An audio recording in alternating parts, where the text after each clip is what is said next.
DJ and PK, it's 97.5, the KSL Sports Zone. You watch Indiana pull that off last night and think, Utah or BYU, how can you do this? Because for our whole lifetime, Indiana's been an afterthought, only occasionally bowl eligible, mostly a bottom feeder in the Big Ten. When you talk about super leagues, why would they even be in it if Notre Dame's in it? How many teams do we need from the state of Indiana? Well, coming up here at the top of the hour, we got Mike Folta, and I'm going to ask him that. I'm going to divert a little bit from the hockey.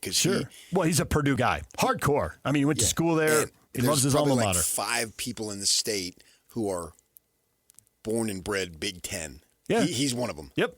He could answer that way better than we can. Yeah. He lived it. He's lived it. He's breathed it. From the state. He's as incredulous. I mean, Purdue and Indiana, it seemed like it was always a couple of teams with 2 wins and a rivalry game. The winner got it in 3. And great basketball teams. Oh, yeah. Basketball season's coming. Yeah, they were in the Final Four when I was a kid. They were in the Final Four when they had Zach Edey. I mean, that's, Rick Mount. Going way back. Purdue's had a good basketball team for a long time. And obviously Indiana. Yeah, obviously Indiana. You know, I do think it can be done. It's against the odds. I understand that. But I do think it can be done. Maybe with the money situation now being what it is, BYU would look to have more of an advantage. But and now they're changing coaches here, right? So what does that mean? We know what it's meant for 2 decades under Kyle. Mm-hmm. And he and I have been texting this past week.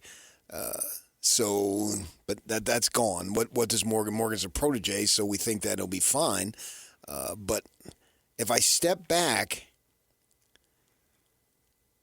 I think it can be done, but is it only going to be Big Ten SEC? Can somebody get in there? You know, basketball, there's no question it can be done. I'm a little more worried that it's just going to be a lot of Big Ten.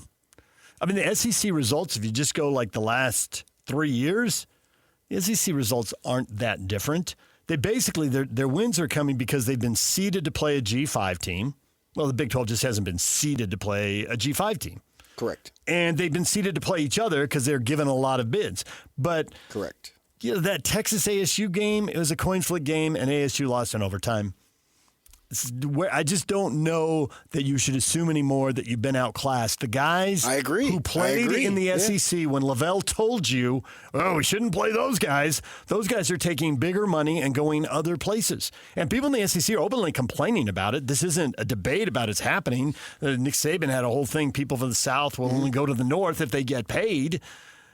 Yeah. I mean, I would just say, well, people tend to only go a long way away from home if they get paid. Well, I think that's what the point. Right. So I don't know that you have to be scared of the SEC. Maybe 1 or 2 teams, because Texas, like Texas Tech, has a ton of money. And it's all super speculative, but it is interesting to read that the people who are writing stuff now about what a Super League look like, that the Big Ten is going to leave the SEC in the dust because of money, because they've got more rich alumni. And, hey, what if they take Texas, Texas A&M, Texas Tech, and Oklahoma? 4 teams, rivalries, and they actually had BYU on that list. And they mentioned Stanford, too. These schools. Who's they? The people who are writing these. It's highly speculative. I wasn't even going to bring this up. Yeah. But I just think the money, you can't look at the SEC, but there could be a couple programs in the SEC that have money. If Texas has, okay, they got all the oil money. If they're awesome, but I don't know that I'm that worried about Auburn and Alabama and Ole Miss, and I don't know that I'm worried about them the way you might have worried about them even 5 years ago. I think that's fair. And I think our teams, and I think the Big 12, I'll consider the Big 12 because both Utah and BYU are in there right now, that I think it can be done. You're going to need things to break your way, but it's not outrageous. It's not outlandish. And you bring up ASU, Texas. Okay, that was right there to be had. And then maybe they win at that point, the Devils are flying extremely high, and they get another game. And then the next thing you know, they're in the title game. That's not that far-fetched. Right. Of all the things to copy at Indiana, they found a guy who didn't have a lot of press releases, didn't have a lot of pub, didn't have a lot of celebrity. he was experienced. And in the run-up this weekend of the championship game, listen to all the analysis. The one common thing that everybody said, yeah, watching film, because you can watch more film when you only have two teams to watch. Watching film, he is extraordinarily accurate and he makes great decisions.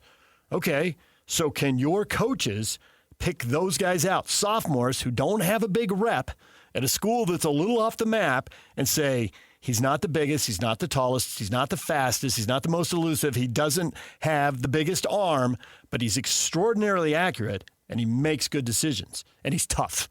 That was the other thing they were saying. And then we saw the toughness on the run. You know, he'll take a hit, and he'll take a second hit. Yeah. The goal line's there. So can you find that? And honestly, as the U, and U has this terrible rep for developing quarterbacks under Kyle, and who knows, everything may change under Morgan, but they really have gotten much better at identifying and developing quarterbacks in the last decade. I mean, we can name 3 guys now. Identify, develop. And it worked with Huntley, and it worked with Cam Rice, and it worked again this past year with Devin. So, yeah, the 2 years that they had injuries, they didn't have a second guy. You got me there. And 1 year was a bigger problem than another. So, yeah, I guess with a new coaching staff and a new offensive coordinator, because if you can identify and develop a quarterback, that's where Texas Tech eventually came up short. That offense wasn't good enough. The passing game wasn't good enough. They needed to hit on some big plays there, and they didn't. And honestly, it sunk Miami last night. On the last play, the pass was underthrown on the interception. If that pass is thrown 5 yards down, another 5 yards down the field, maybe Marion's in the end zone and they win the game 28-27. There's still 44 seconds. They might have lost on the last-second field goal. Who knows? But, man, the quarterback play is so important. All right, when we come back, Mike Fulta. We'll talk a little hockey. We'll talk a little Purdue, Indiana, and Big Ten and the future of football with Mike, who I'm certain is focused on that. DJ and PK, it's 97.5, the KSL Sports Zone.